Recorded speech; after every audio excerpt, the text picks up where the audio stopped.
Good evening students. आज मैं class 9 के chapter 1 that is the fundamental unit of life को ही कंटिन्यू करूँगा। ठीक है, आज मैं जिस टॉपिक के ऊपर फोकस करूँगा वो बेसिकली है साइटोप्लाज्म का एक ब्रीफ आइडिया। उसके बाद हम पढ़ेंगे इंडोप्लाज्मिक रेटिकुलम के बारे में और राइबोसोम के बारे में। तो सबसे पहले चैप्टर का नाम क्या है?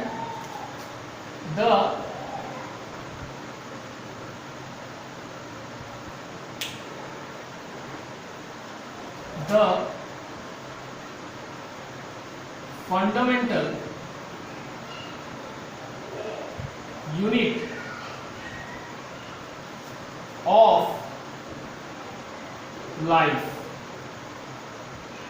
ये चैप्टर ही हम लोग डील कर रहे हैं अभी तक। इसमें जो टॉपिक आज हम पढ़ेंगे वो है साइटोप्लाज्म। क्या है? साइटोप्लाज्म। तो सबसे पहला क्वेश्चन है व्हाट इज साइटोप्लाज्म। ठीक है, the fluid and the semi fluid, fluid और सेमी फ्लूइड पार्ट ऑफ, किसका? Part of a cell, part of a cell between, किसके बीच में? Between the nucleus and the cell membrane, between the nucleus and the cell membrane, है ना। तो the fluid and the semi fluid part of the cell, जो कि किसके बीच में है? Between the nucleus and the cell membrane. और ये क्या कंटेन करता है? Containing various organelles and inclusions, containing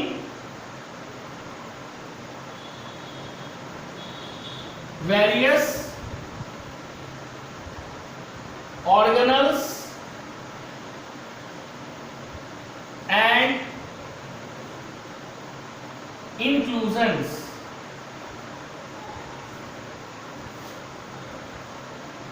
called cytoplasm. तो क्या कहा जाएगा? साइटोप्लाज्म। ये हो गया साइटोप्लाज्म का डेफिनेशन। अब साइटोप्लाज्म को जब हम माइक्रोस्कोप में देखेंगे तो वो किस तरह से होगा? तो ये जो साइटोप्लाज्म है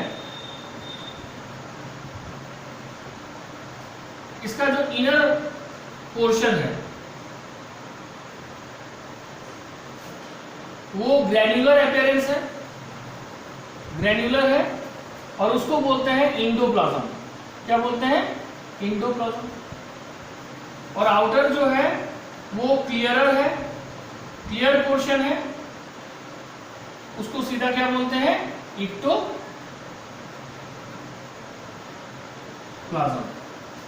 ठीक है, ये दो पार्ट हो गया, आउटर ग्रैन्युलर पार्ट इसको, ठीक है, आउटर जो ग्रैन्युलर पार्ट है वो हो गया, और दूसरा जो अनग्रैन्युलर पार्ट है वो हो गया इक्टोप्लाज्म। ठीक है, तो इनर ग्रैन्युलर मास को क्या कहा गया? इंडोप्लाज्म, और आउटर को कहा गया इक्टोप्लाज्म। यहां तक तो क्लियर हो गया। अब साइटोप्लाज्म में क्या पाया जाता है? साइटोप्लाज्म जो है एक्वस मीडियम कंटेन करता है जिसको बोलते हैं साइटोसॉल। तो cytoplasm consist of, cytoplasm consists of aqueous ground substance। क्या करता है? aqueous ground substance। ये aqueous ground substance में क्या पाया जाएगा? एक तरफ सेल ऑर्गेनल्स पाया जाएगा और दूसरे तरफ सेल इंक्लूजन्स पाया जाएगा। ठीक है, ये इंक्लूजन्स में दो पार्ट होगा, एक तरफ वेस्ट और दूसरे तरफ स्टोरेज प्रोडक्ट। ठीक है, इसमें क्या क्या होगा? इसको बोलेंगे साइटोसोल, और ये जो साइटोसोल है इसका दो पार्ट है, एक है ऑर्गेनल्स और दूसरा है इंक्लूजन्स। इंक्लूजन्स दो तरह का है, एक है वेस्ट और दूसरा है स्टोरेज प्रोडक्ट। स्टोरेज प्रोडक्ट में क्या आएगा? स्टार्च, प्रोटीन और लिक्विड। ठीक है, ये हो गया overall idea of the cytoplasm. ठीक है, कि साइटोप्लाज्म क्या है? ये एक फ्लूइड और सेमी फ्लूइड पार्ट है। किसका पार्ट है? सेल का पार्ट है। कहाँ पाया जाता है? न्यूक्लियस और सेल मेम्ब्रेन के बीच पाया जाता है। और इस फ्लूइड और सेमी फ्लूइड पार्ट में क्या पाया जाता है? वेरियस ऑर्गेनल्स और इंक्लूजन्स। अब साइटोप्लाज्म का दो भाग है, अंदर वाले पार्ट को इंडोप्लाज्म, बाहर वाले पार्ट को इक्टोप्लाज्म। इंडोप्लाज्म ग्रैनुलर है, इंडोप्लाज्म और इक्टोप्लाज्म क्लियर पोर्शन है। अब साइटोप्लाज्म क्या कंसिस्ट करता है? Aqueous ground substance. ये जो एक्वस ग्राउंड सब्सटेंस है इसको क्या कहते हैं? साइटोसोल। साइटोसोल का दो पार्ट है, इनको दो कंस्टिट्यूएंट्स है, एक ऑर्गेनल्स और एक इंक्लूजन्स। इंक्लूजन्स का एक भाग तो है वेस्ट, जो मेटाबॉलिक वेस्ट होता है या जो सेल डेड हो जाता है वो, और दूसरा पार्ट है स्टोरेज प्रोडक्ट। ये स्टोरेज प्रोडक्ट बेसिकली क्या होगा? स्टार्च, प्रोटीन और लिपिड। तो ये हो गया साइटोप्लाज्म। अब इसके बाद हम लोग पढ़ेंगे कि साइटोप्लाज्म का फंक्शन क्या है। What is the function of cytoplasm? ठीक है,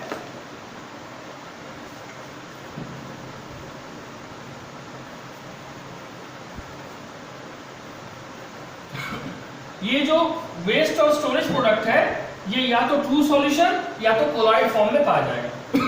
अब साइटोप्लाज्म का फंक्शन, साइटोप्लाज्म फंक्शन, ठीक है। पहला, it is a seat of different metabolic function. ये एक साइट के रूप में, एक जगह के रूप में काम करता है जिसमें डिफरेंट मेटाबॉलिक फंक्शन होता है। ठीक है, वो कौन सा जगह है? साइटोप्लाज्म। सेकंड क्या है? ये एक स्टोर हाउस के रूप में काम करता है, store house of raw material for different metabolic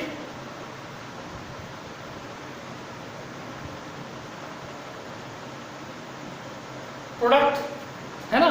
store house raw material, बिना रॉ मटेरियल से अगर प्रोटीन सिंथेसिस करना है तो अमीनो एसिड्स चाहिए, अगर कॉम्प्लेक्स कार्बोहाइड्रेट का सिंथेसिस करना है तो कार्बोहाइड्रेट चाहिए, मोनोसैकेराइड चाहिए, सिंपलेस्ट शुगर। तो ये सब स्टोर हाउस का काम कौन करेगा? साइटोप्लाज्म। तीसरा क्या है? It distributes the nutrients, metabolites and enzymes. ये डिस्ट्रीब्यूट करता है nutrients, metabolites and enzymes in the cell. Cell में ये तीनों चीज को ये डिस्ट्रीब्यूट करता है कौन? साइटोप्लाज्म। ठीक है, नेक्स्ट क्या होगा? ये एक्सचेंज ऑफ मटेरियल के लिए भी जगह देता है। It involve in exchange of material in the cell.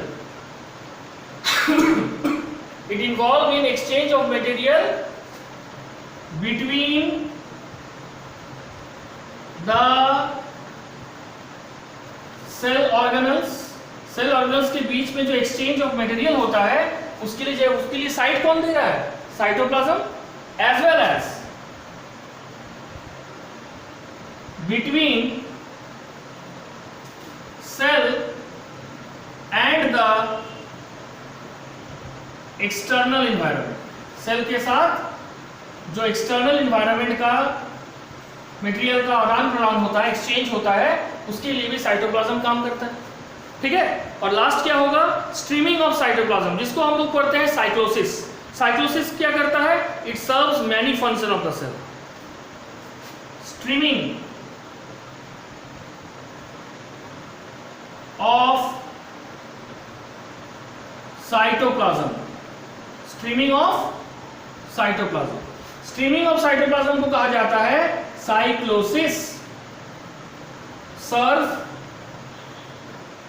Many function of the cell, serve many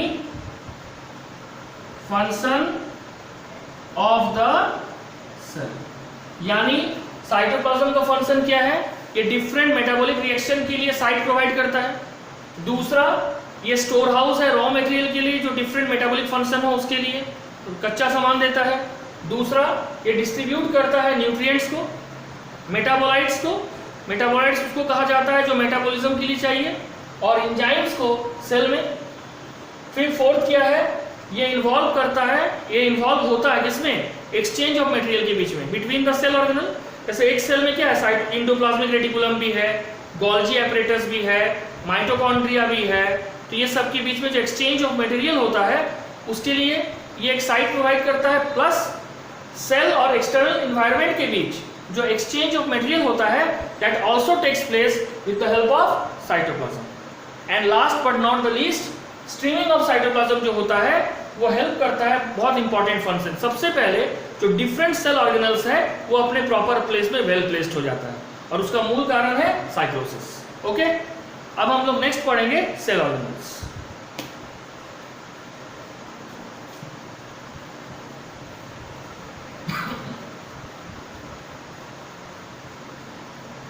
मतलब जस्ट पढ़े, अब पढ़ेंगे सेल ऑर्गेनल्स। सेल ऑर्गेनल्स, ठीक है। सबसे पहले सेल ऑर्गेनल्स का सेल में जरूरत क्यों है। सेल ऑर्गेनल्स जो है, it has to perform, it have to perform different function, ठीक है। It has to perform different function, it मतलब साइटोप्लाज्म, डिफरेंट फंक्शन करना है विद द हेल्प ऑफ कौन, with the help of cell, या better लिखते हैं साइटोप्लाज्मिक बाउंड सेल ऑर्गेनल्स, है ना। जैसे एग्जांपल देखो, सबसे पहले साइटोप्लाज्म को प्रोटीन चाहिए फॉर द रिपेयरिंग और फॉर्मेशन ऑफ न्यू सेल। वो कैसे करेगा, फर्स्ट सिंथेसाइजेस या synthesize new substances, new substances. Example क्या होगा, राइबोसोम सिंथेसाइज प्रोटीन। अब कोई भी रिएक्शन हो, अगर वो एनाबॉलिक रिएक्शन हो रहा है किसी सेल में, तो उसको उस रिएक्शन को करने के लिए क्या चाहिए, एनर्जी। तो नेक्स्ट क्या है, टू जनरेट एटीपी, और तब वो किसका मदद लेगा, माइटोकॉन्ड्रिया, क्योंकि माइटोकॉन्ड्रिया के पास ऑक्सीजोम है जो एटीपी सिंथेटेज नाम के एंजाइम, कौन सा एंजाइम, एटीपी सिंथेटेज नाम के एंजाइम के मदद से एटीपी का सिंथेसिस करता है to drive different metabolic reaction, specially anabolic reaction, ठीक है। उसके बाद क्या होगा, टू सीक्रेट सेल प्रोडक्ट, जैसे एंजाइम रिलीज हो रहा है, म्यूकस रिलीज हो रहा है, हार्मोन रिलीज हो रहा है, ये कौन रिलीज करेगा, डिफरेंट सेल ऑर्गेनल्स, है ना। It has to secrete, it has to secrete cell products, cell product क्या क्या होगा? पहला हार्मोन, दूसरा क्या होगा? म्यूकस, और तीसरा, ठीक है। अब नेक्स्ट क्या है? ये digest do substance which are taken by the cell during endocytosis, ठीक है। It may be beneficial, it may not be beneficial. तो डाइजेशन कौन करेगा सेल में? Lysosome. To digest do substance which are taken by the cell during endocytosis. पिछले class में पढ़े थे ना, इंडोसाइटोसिस बल्क ट्रांसपोर्ट में था। लार्ज मटेरियल को जब सेल के अंदर लिया जाता है उसको इंडोसाइटोसिस कहते हैं। अगर लार्ज अमाउंट में वाटर लिया जा रहा है, फ्लूइड मटेरियल, तो पिनोसाइटोसिस, और लार्ज अमाउंट में सॉलिड मटेरियल लिया जा रहा है तो फैगोसाइटोसिस, ठीक है। तो ये हो गया इंडोसाइटोसिस। इसका एग्जांपल क्या होगा? डाइजेशन परफॉर्म बाय, डाइजेशन कौन करेगा? डाइजेशन परफॉर्म बाय, एक ही है, लाइसोसोम, है ना। ये एक इंपॉर्टेंट फंक्शन हो गया, ठीक है। तो ये टोटल क्या है? देखो, सेल ऑर्गेनल्स साइटोप्लाज्म के लिए क्या करता है? पहला ये करता है कि न्यू सब्सटेंस को सिंथेसाइज करता है, जैसे राइबोसोम करता है प्रोटीन को। रफ इंडोप्लाज्मिक रेटिकुलम राइबोसोम की मदद से प्रोटीन को कर रहा है। स्मूथ इंडोप्लाज्मिक रेटिकुलम किसको कर रहा है? लिपिड और स्टेरॉल को कर रहा है। उसी तरह से ये एटीपी को जनरेट करता है। क्यों जनरेट करता है? To drive on anabolic reaction. Anabolic का मतलब हो गया कंस्ट्रक्टिव रिएक्शन, जैसे फोटोसिंथेसिस है। तो फोटोसिंथेसिस में क्या होता है कि कार्बन डाइऑक्साइड जब वाटर के साथ जुड़ेगा तभी ना बनेगा C6H12O6। तो दो इनऑर्गेनिक मॉलिक्यूल आपस में जुड़ रहा है और तब जाके एक लार्ज ऑर्गेनिक मॉलिक्यूल बन रहा है। ये किसके मदद से बन रहा है? With the help of ATP. और ये एटीपी जनरेट कौन करेगा? माइटोकॉन्ड्रिया। तीसरा, it has to secrete cell product. Cell product को रिलीज करता है ऑर्गेनल के माध्यम से, हार्मोन हो, म्यूकस हो, एंजाइम हो।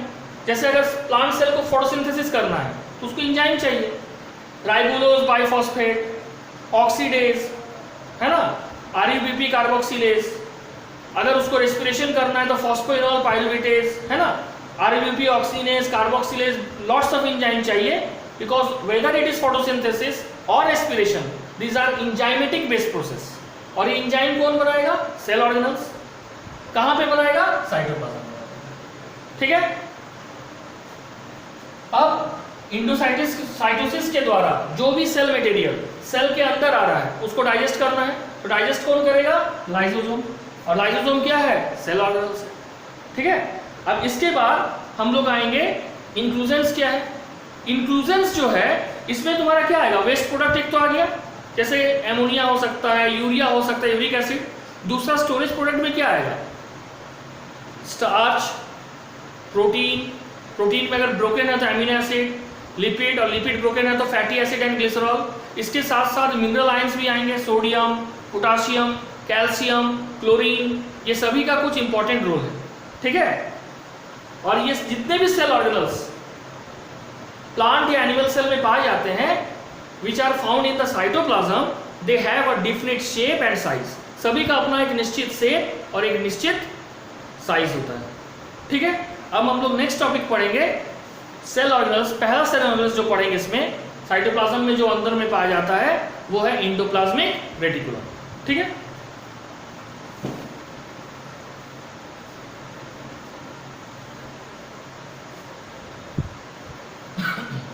सबसे पहला है कि हम लोग क्या पढ़ेंगे? Endoplasmic reticulum.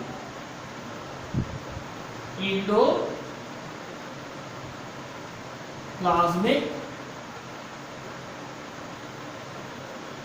Reticulum. What is endoplasmic reticulum? ये एक एक्सटेंसिव नेटवर्क है of intracellular membrane bound tube and vesicles. It is a extensive network of membrane bound tubes and vesicles, ठीक है। that occupy most of the cytoplasm in a eukaryotic cell. ठीक है, तो endoplasmic reticulum का definition, it is a extensive network of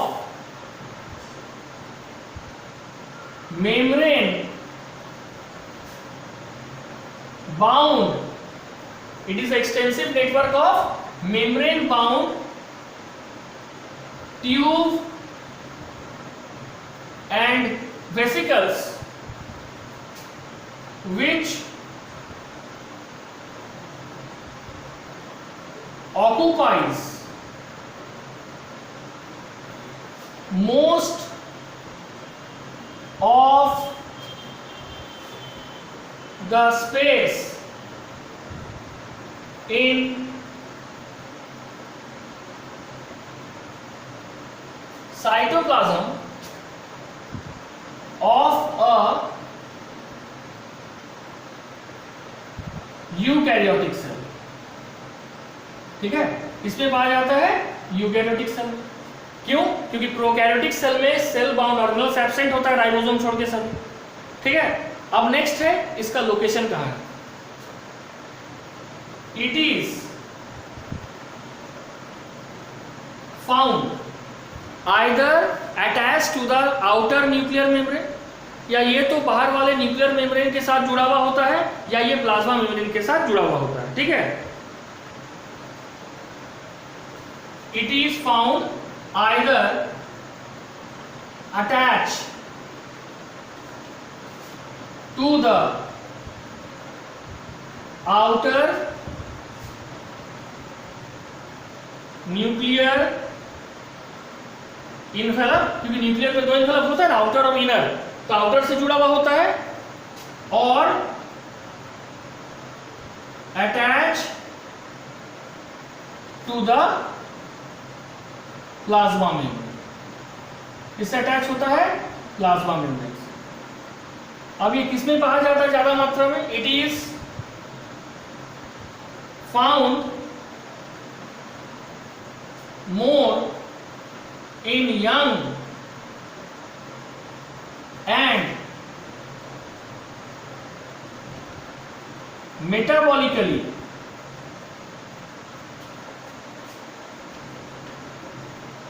active cell in नहीं, but in less amount in older cell.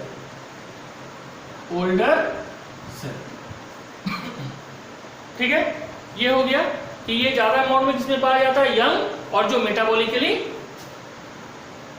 Active है, और बहुत कम मात्रा में किसमें पाया जाता है? Older cells. ठीक है, ये जो इंडोप्लाज्मिक रेटिकुलम है ये दो तरह का होता है, रफ और स्मूथ इंडोप्लाज्मिक रेटिकुलम. ठीक है, और कोई भी रफ हो या स्मूथ इंडोप्लाज्मिक रेटिकुलम हो, it is made up of 3 structure. ये 3 स्ट्रक्चर से बना हुआ है. क्या क्या? सिस्टर्नी, ये फ्लैटेंड सैक होता है. वेसिकल्स, स्फेरिकल या ओवॉइडल होता है. और ट्यूब्यूल्स, ट्यूब्यूल्स जो होता है वो सिलिंड्रिकल होता है. ठीक है, अब हम लोग पढ़ेंगे टाइप्स ऑफ इंडोप्लाज्मिक रेटिकुलम.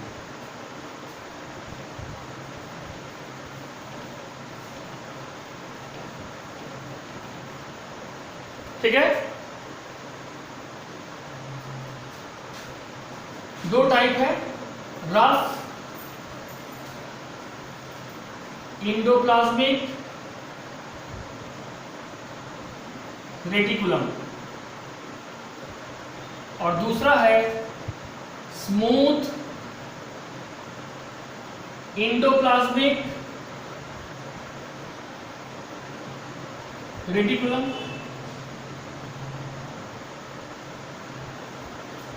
ठीक है, रफ इंडोप्लाज्मिक रेटिकुलम और स्मूथ इंडोप्लाज्मिक रेटिकुलम. सबसे पहले रफ में क्या होगा, it is made up of flattened sac या इट कंटेन, या मेड अप एक ही बात है, it contain flattened sac called cisternae. ये सिस्टर्नी से बना हुआ है, ठीक है। और स्मूथ जो है it is made up of vesicles and tubules. Actually कुछ बुक में ये भी लिखा गया है it is made up of cisternae and tubule, rough, और स्मूथ बना हुआ है वेसिकल्स एंड ट्यूब्यूल्स। ये हो गया पहला पॉइंट। दूसरा, ribosome found attach to the outer membrane, ठीक है। राइबोसोम जो है वो आउटर मेम्ब्रेन से अटैच है, so it is called rough, इसलिए इसको क्या कहा जाता है, रफ एंडोप्लाज्मिक रेटिकुलम, है ना। और यहां पे क्या होगा, राइबोसोम इज एब्सेंट। तो जब राइबोसोम एब्सेंट होगा इट इज कॉल्ड स्मूथ, है ना। यहां राइबोसोम एब्सेंट है, यहां पे राइबोसोम अटैच है आउटर मेम्ब्रेन से। दूसरा, थोड़ा तीसरा, जब यहां पे राइबोसोम है तो राइबोसोम क्या करेगा, it synthesize protein and enzymes. Rough endoplasmic reticulum क्या बनाता है, प्रोटीन बनाता है और एंजाइम बनाता है। और स्मूथ क्या बनाएगा, इसमें तो है नहीं, राइबोसोम तो नहीं है, ये बनाएगा it synthesize lipid and sterol, है ना। स्टेरॉल एक तरह का स्टेरॉइड्स होता है जो कि तुम्हारा एक कोलेस्ट्रॉल का ही टाइप है, ठीक है। और क्या होगा, ये किस में पाया जाता है, जो पैनक्रियाटिक सेल है उसके एक्सोक्राइन पार्ट में, क्योंकि पैनक्रियाटिक सेल को कहा जाता है ड्यूअल ग्लैंड। ड्यूअल ग्लैंड इसलिए कहा जाता है कि वो एक तरफ एक्सोक्राइन भी है और एक तरफ एंडोक्राइन भी है। तो पैनक्रियास का जो एक्सोक्राइन पार्ट है उसमें रफ एंडोप्लाज्मिक रेटिकुलम पाया जाएगा और दूसरा प्लाज्मा सेल्स में पाया जाएगा। तो क्या होगा, इट इज फाउंड इन, इसको मिटा ही देते हैं ना,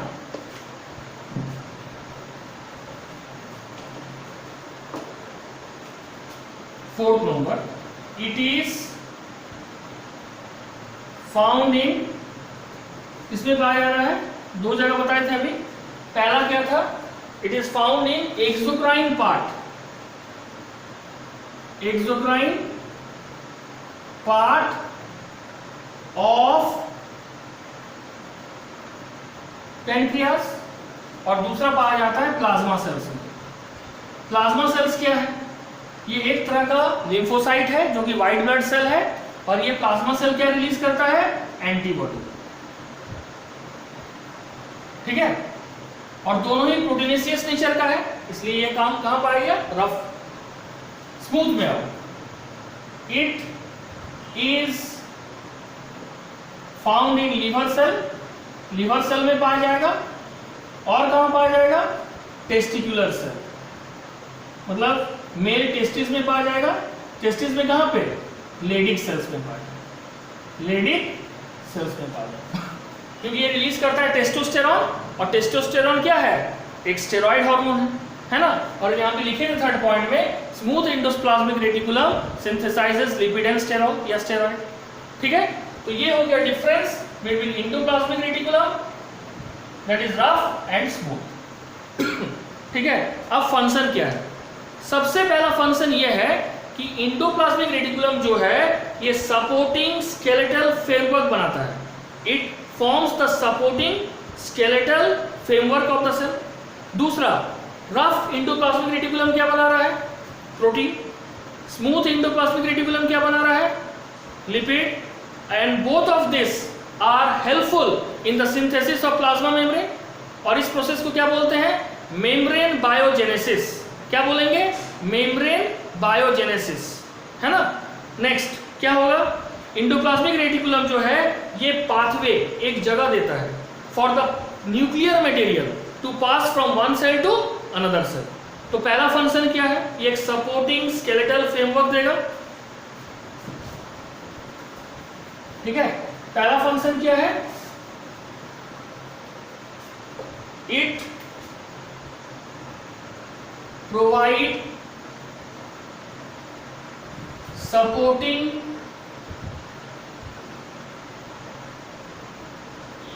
skeletal framework to the cell. ठीक है. दूसरा क्या होगा? It provide pathway, जगह देता है. किसके लिए? For the nuclear material, for the nuclear material to move from one cell to another. ठीक है. दूसरा भी बताएं कि स्मूथ इंडोप्लाज्मिक रेटिकुलम लिपिड और स्टेरॉइड बनाएगा और रफ इंडोप्लाज्मिक रेटिकुलम प्रोटीन बनाएगा. तो लिपिड और प्रोटीन जब आपस में मिलता है, this two substance help in the synthesis of plasma membrane and this process is called membrane biogenesis. ठीक है. तो ये खत्म हो गया इंडोप्लाज्मिक रेटिकुलम. अब हम लोग नेक्स्ट पढ़ेंगे राइबोसोम, क्योंकि अभी हम लोग जस्ट पढ़े कि रफ इंडोप्लाज्मिक रेटिकुलम रफ इसलिए है क्योंकि उसके आउटर मेम्ब्रेन में राइबोसोम पाया जाता है. Then what is ribosome and what is its important role. ठीक है.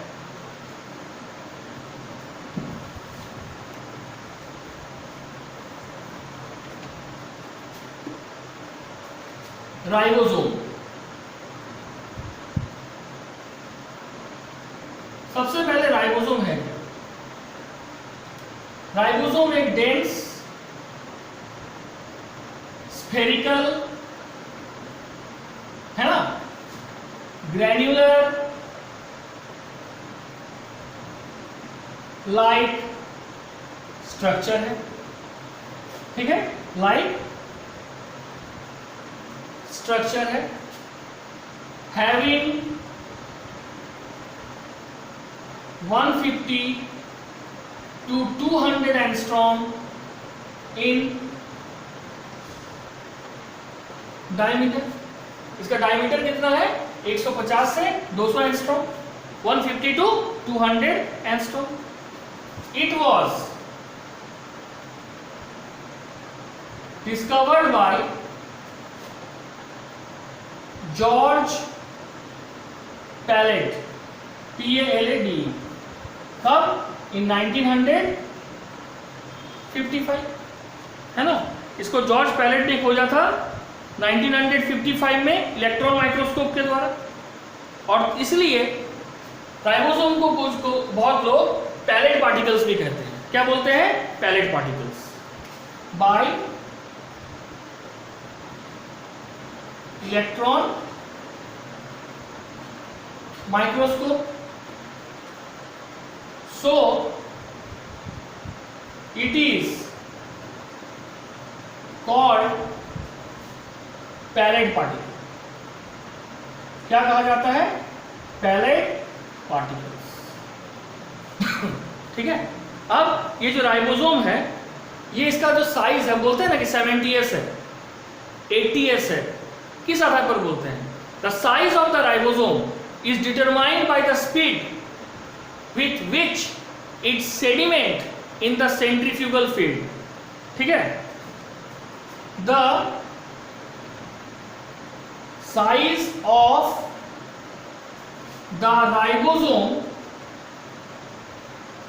is determined by the rate at which it sediment in the centrifugal field, है ना। और हम इसलिए यूज क्या करते हैं 70s या 80s। S क्या है, सीडरबर्ग कांस्टेंट है, ये यूनिट है to measure sedimentation coefficient. S क्या है, S क्या है, सीडरबर्ग कांस्टेंट। किसके लिए, to measure sedimentation coefficient, to measure sedimentation coefficient. फिर बताते हैं, सबसे पहले राइबोसोम डेंस होगा, स्फेरिकल होगा और ग्रेन्यूल लाइक स्ट्रक्चर यानी दानेदार स्ट्रक्चर होगा, दानेदार। इसका डायमीटर 50 to 200 एंगस्ट्रॉम होगा। इसको सबसे पहले डिस्कवर कौन किया था, जॉर्ज पैलेट। कब डिस्कवर किया था 1955। इसके द्वारा किसने देखा था, इलेक्ट्रॉन माइक्रोस्कोप, इसी का नाम है पैलेट पॉइंट। राइबोसोम का साइज को कैसे डिटरमाइन किया जाता है, इसको डिटरमाइन किया जाता है by the rate at which it sediment. कहां पे सेडिमेंट करेगा, इन द सेंट्रीफ्यूगल फील्ड। इसलिए 70s किस में होता है, प्रोकैरियोट में, और 80s किस में होता है, यूकैरियोट। तो ये जो S है दोनों में, ये S क्या है, सीडरबर्ग कांस्टेंट, और सीडरबर्ग कांस्टेंट क्या है, ये मेजर करता है सेडिमेंटेशन कोफिशिएंट। ये हो गया राइबोसोम का ये। अब ऑकरेंस, ठीक है, ये कहां पे पाया जाता है, सबसे पहले it is common to both prokaryotic and eukaryotic cell, ठीक है। ऑकरेंस, राइबोसोम का ऑकरेंस, क्या ऑकरेंस होगा, it is found in both prokaryotic and eukaryotic cell. ये प्रोकैरियोटिक और यूकैरियोटिक दोनों सेल में पाया जाता है, ठीक है। दूसरा, it is found either, it is found either attached to, it is found either attached to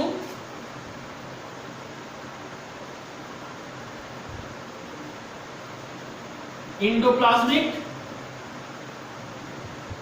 reticulum, जिसको अभी हम लोग बोले थे रफ एंडोप्लाज्मिक रेटिकुलम, और found freely in the cytoplasm।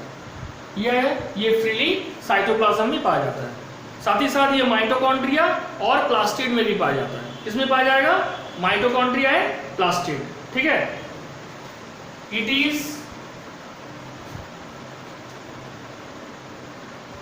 It is also found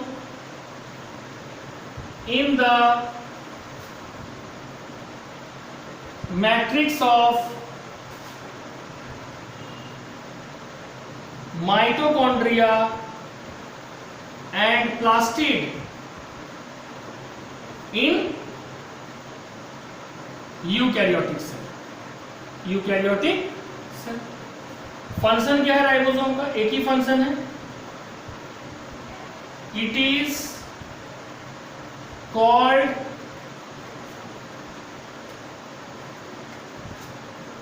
protein factory. क्या कहा जाता है, protein factory, as it synthesizes protein, ठीक है। That's all for today. Thank you.